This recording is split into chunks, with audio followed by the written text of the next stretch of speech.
You are here because you want to burn fat and get shredded AF. The reason I find losing weight and getting shredded very important is because the world is nicer to attractive people. And I'll be the one to tell you, being fat is not attractive. Being bulky in general isn't attractive. And that's why girls are turned off by bodybuilders. Of course, attractiveness is subjective, but all the research and data that we have points to the athletic body type being the most attractive. This is defined by a good amount of muscle mass and being as lean as you comfortably can be. Some of these butthurt bodybuilders are come call me a simp, since I lift mostly for girls and lift to be more attractive. Through my experience, I can tell you that confidence is the most important factor to a great life. And a big bulk of how confident you are comes from how attractive you are. There are so many benefits to a successful cut. You're gonna look a lot more muscular despite being a lower weight. Your face is gonna lean out, making you more attractive. There's a reason why these TikTok guys who have all the girls going towards them have a lean, chiseled jawline. Because it's very attractive and that all comes from getting lean. And growing up, when we think of an ideal physique, the physique that we want for ourselves, it's one with six-pack abs. Your most aesthetic and most athletic physique will be a lean one. So throughout your lifting journey, you're gonna wanna have a very successful cut, which is why you're on this video right now. You're probably thinking, what does this guy who's been skinny his whole life and had a low body fat percentage for his whole life know about cutting successfully? Firstly, I'm educated. I have my bachelor's of science in exercise science and I've been a trainer since 2020. A certified trainer, not like these fitness bums who say they're a trainer but aren't certified and never have been. You can go watch other fitness YouTubers, but you will not find one that's more educated than me, except for my brother Martin, who's gonna be a doctor in physical therapy in 2024. So the Rios twins are the only people you can trust for high quality fitness information. I have undergone several fat loss processes, which has resulted in me getting my most aesthetic lean physique I've ever had. My last cut was hyper successful to say the least. My friends literally asked me if I was on steroids because of how crazy it made me look. I didn't know I could look that good until I cut. It is honestly indescribable what a great cut can do to your body and your self-image. I have made tons of mistakes in my training and diet during a cutting phase, to a point where I made a bulletproof fat loss process to get shredded as fuck. So there are two types of people watching this video. You're either obese or borderline obese, or you're a person who has dedicated at least one, in my opinion, 2 years to weightlifting and building muscle so you can reveal all the muscle you've built. The fat loss process I'm going to lay out applies to both groups of people. To understand what to do to have a successful cut, we need to understand what makes you fat in the first place. There are two factors that lead to you getting fat, and the main one is overeating. There is no way you can get fat if you're not overeating. Tons of people hate when they hear this, but this is facts. It's all about calories in and calories out. If your body's burning less than what you're eating, you're gonna gain weight. The second reason is that you're not exercising. When you exercise, you burn calories, making it easier for you to not overeat. If you ask someone who's fat about their eating habits and their exercise habits, you'll probably notice that they're both bad. But to be honest, a lot of fat people lie about how much they eat and how much they exercise, which is the main reason why they're in that predicament. Through my experience as a trainer, I've noticed that lots of people underestimate how many calories they eat in a day and underestimate how much activity they do in a day. When trying to lose weight, diet is the most important factor. And when trying to maintain the muscle you have during a cut, diet is still the most important factor. A calorie deficit is the only way to lose weight, and the best range for a calorie deficit is between 500 and 750 calories under maintenance. Regarding your maintenance calories, I'll leave a calorie calculator in the description. You want to get as close to your maintenance level calories as you possibly can. But keep in mind, it is literally humanly impossible to know how many calories you're burning in a day. That's why all these calorie calculators give you different numbers. But as long as you're close and eating in a calorie deficit, you will still lose weight. My range of 500 to 750 calories under maintenance is typically larger than most people's. When I was in college, 500 to 750 was the number I was given. And then when studying for my strength and conditioning specialist certification, 500 calories was the number I was given. Through practical application of actually cutting myself, I found that having a 500 to 750 range has led to a more successful cut. If you're someone who's over 170 pounds, I found that the 750 mark is very beneficial. And if you're under the 170 mark, I found that 500 is more beneficial. This range of 500 to 750 calories will give you a healthy range of body weight loss, which is 1 to 1.5 pounds per week. However, the first week of your cut, you will lose more than this range. But you must recognize that most of that weight is water, about 90%. The reason being is when you eat less carbs, which retain water. So less carbs equals less water that your body's retaining. So after the first week of weight loss, don't act like you're going crazy because you're not. Your body's just losing a lot of water. When cutting, it's important to be looking at the scale very often.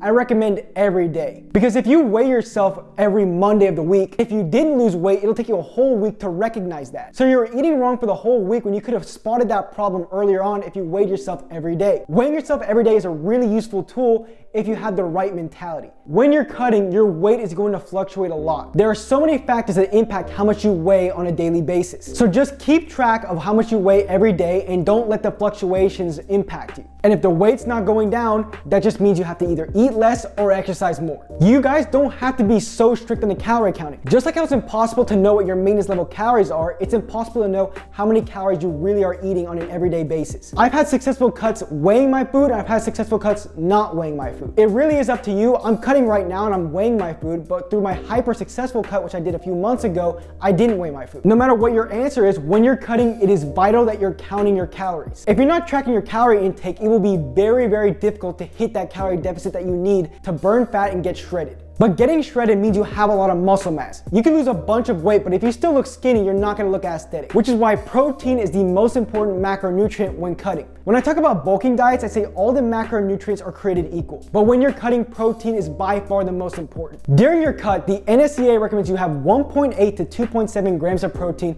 per kilogram of body weight, which is a good amount more than they recommend when you're eating at maintenance or bulking, where it's 1.5 to 2 grams of protein per kilogram of body weight. You're probably thinking, whoa, why so much protein? You need this much protein because it allows you to maintain the muscle that you have and potentially build muscle during your cut. You work so hard for that muscle, why would you want to lose it all? Okay, it's not that deep, but you get what I mean. Eating a high amount of protein gives your muscles a reason to stay. The leaner you are at the beginning of the cut, the higher you should be eating on this range. So if you're very lean at the start of your cut, you want to be eating closer to that 2.7 number. And if you're someone with a higher body fat percentage, it might be better to eat closer to that 1.8 number. Since protein is so important, through my experience, protein shakes are essential. They make it so easy to keep the protein up and the calories down, which is exactly what you need during this cutting period. And with your protein shakes, please use water. As a beginner lifter, I used to use milk in my protein shakes, and then when I ran out of milk, I started using water and have found that it makes it easier for me to stay lean year round. And in terms of milk, a lot of milk isn't good for you. The plastic that the milk is contained in, the way they treat the cows and actually get the milk is terrible, and milk is an estrogenic. So in my opinion, if you're trying to build muscle and get in great shape, you shouldn't be having that much milk anyway. And if you don't like how it tastes, suck it up. I sucked it up, and now I find protein shakes with water tastes good, especially when you use the right kind of protein. I use Black Magic protein powder, which tastes good even with water. And they have great flavors most companies don't have, so you're gonna find a flavor that works for you. I'm a huge fan of the cinnamon toast cereal flavor, and I can't wait to try out other ones. All right, so this is post-recording. I got these two new flavors that I actually like more than the cinnamon toast flavor.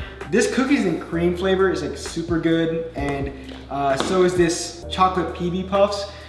During your cut, protein's super important. You can see these are empty. I'm just going through these. Protein powder on a cut is vital. I go through like 3 protein shakes a day just because it makes it so easy to get protein in. So yeah, use my code Mario at checkout and you'll get a nice discount. And yeah, back to the video. Carbohydrates do not make you fat. Just like with fat and protein, if you overeat carbs, you're gonna gain weight. And don't listen to these keto warriors who tell you carbs are bad. Carbs are actually very essential, especially during your cutting period. If you do not eat carbs during your cutting period, you're gonna feel miserable. I used to try that and I felt like I wanted to die, had no energy to do anything. If you eat low carbs, believe me, you're gonna wanna give up and you won't go through with this cut. Carbs are what fuel your workouts, so you need them. Without them, the quality of your workouts are gonna go down and you won't be able to maintain your strength, and it might make it harder to maintain your muscle mass too. However, you still wanna keep the calories down, so carb timing is vital. There are certain times you wanna have your carbs, which are pre-workout and post-workout. Because you wanna keep the calories low, I recommend having the bulk of your carbs within an hour before you work out. And the recommended amount of carbs to have before your workout is 0.5 grams per kilogram of body weight. So for me, this ends up being a banana and pretzels. The pretzels are an example of a high glycemic carb, which you want directly pre-workout. This is because they digest fast, so you can utilize them during your workouts and they don't mess with your stomach. And the banana that I have prevents me from crashing in the middle of my workouts. And immediately post-workout, you really want your high glycemic carbs. It has been shown that 30 to 100 grams of a high glycemic carb post-workout reduces muscle protein breakdown, which is why I have 2 to 3 servings of pretzels immediately post-workout. This is vital for building muscle and recovery. This is why when athletes have a choice between a chocolate milk and a protein shake, they will choose the chocolate milk because of the high glycemic carbs that's in the chocolate milk, which helps with their recovery. So pre-workout and post-workouts when you want the bulk of your carbs for this cut. And you also want to have carbs based on when you work out. If you're not working out the next day, maybe have a low carb day. That's what I do, and I found tremendous success with it. And if I'm working out the next day, I'll be sure to be having my carbs. However, when you do this, do not get fooled by the scale. If I don't work out the next day, I'll have a very low carb day. And since carbs retain less water, the next day when I weigh in, I'm way lighter than normal. For example, I did this and one day I weighed at 167 pounds. But since I was going to work out the next day, I increased my carb intake for that day. And the next morning I weighed at 171 pounds. That doesn't mean I gained a ton of weight. It's just my body losing water because of the less carbs in my system. So when you do eat less carbs, don't let the scale fool you. And during your cut, nutrient-dense foods are very important, since nutrient-dense foods make you full. If you have 200 calories of French fries and 200 calories of broccoli, the broccoli is gonna fill you up and the French fries will be super hungry still. Theoretically, you can always have the French fries, but believe me, it's gonna make it a lot harder for you to stick to this cut. Which is why veggies and fruits are very important, but through my experience with cutting, be careful with fruit. Fruit calories can actually add up pretty fast, while veggies are very hard to have a lot of calories of. And veggies are more nutrient dense. So I'll still recommend eating a lot of fruits and veggies, but careful with the fruit. And since you're eating less carbs than normal, recognize that you're going to look flat at the gym. When I'm at the gym sometimes, my veins aren't there anymore and I look really small. This is all because you have less carbs in your system. And on days where I ate higher carbs, all of a sudden I look 20 pounds bigger and I look like myself. Don't let this demotivate you. This is temporary. The science behind this is that with less carbs, you have less carbs filling up your glycogen stores and less water in your system. So your glycogen stores are filled up less and you have less water, so you're gonna look smaller. During your cut, it's important to cut down fats, but that doesn't mean to get rid of them completely. Fats are very high in calories and don't fill you up. All of my cutting success has been with a low-fat diet. When I'm bulking, I'm a huge fan of high-fat diets, but here,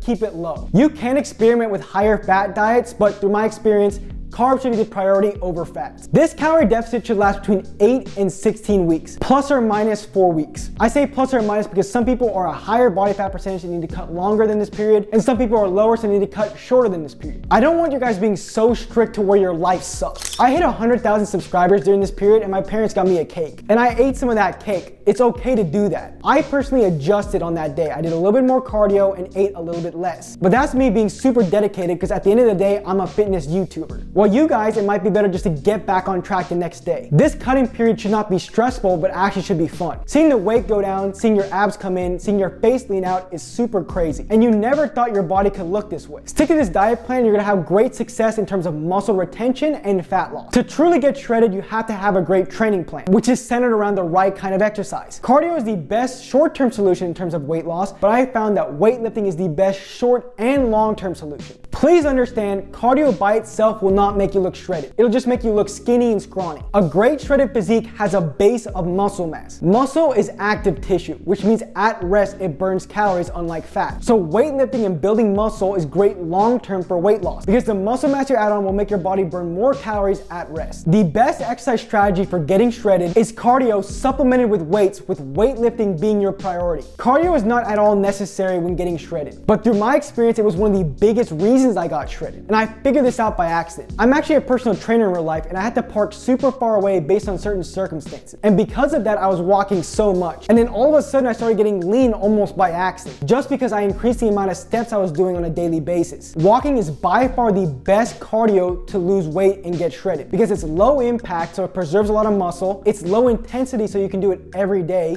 And because it's low intensity, it doesn't put a tax on your body, so you can recover well from it. While in my opinion, jogging is horrible for muscle aesthetics, whether you're trying to gain weight or lose weight. Because jogging is like sitting on a fence. You can either walk or sprint, but you're too pussy to choose between them, so you jog. Jogging is mid-intensity, long duration, aka high volume. High volume training is what really makes you tired. So you can't do it every day and it puts a big tax on your body. And it's very high impact for long duration. So it's terrible for your body and it sucks for preserving muscle mass. And jogging typically spikes your appetite, so it makes it harder for you to stick within that calorie deficit. But jogging for decades has been considered the best form of cardio for weight loss, when it really isn't. It does burn more calories in a workout, but at a huge cost. The calories you burn is based on distance. So if you just walk for longer, you'll get the calorie burning benefits of cardio without all that tax on your body. I have found that walking between 30 to 60 minutes every day is super beneficial for getting shredded. I love putting the treadmill on 3 miles per hour and just getting work done on my phone while I'm walking. In terms of weightlifting, you just do a normal athletic bodybuilding training program that puts on muscle that makes you look good, which I teach everybody about in my athletic bodybuilding community, which I run with my brother. You get monthly workouts, weekly Q&As from both of us, and I give you specific diet help. So I'm gonna work with you to make sure you get shredded and you look as good as possible. I will leave a link in the description. You guys should definitely go check that out. When you're trying to get shredded, recovery is vital. In a research study, they had people sleeping less than and more than 7 hours. And the people who were sleeping more than 7 hours built more muscle and lost more fat than the people sleeping less. So if you want to get shredded, go to sleep. So many people are complaining that they can't burn fat and they can't build muscle, yet they sleep like 4 hours a night. Dial this up to 7 to 9 hours and believe me, you're gonna start seeing progress you've always wanted. Building your dream lean athletic physique is easy when you dial in your diet and dial in your training plan. Remember to check out my athletic bodybuilding community where I can help you with this entire process. But here's a video that goes over why athletic bodybuilding is the answer and not bodybuilding.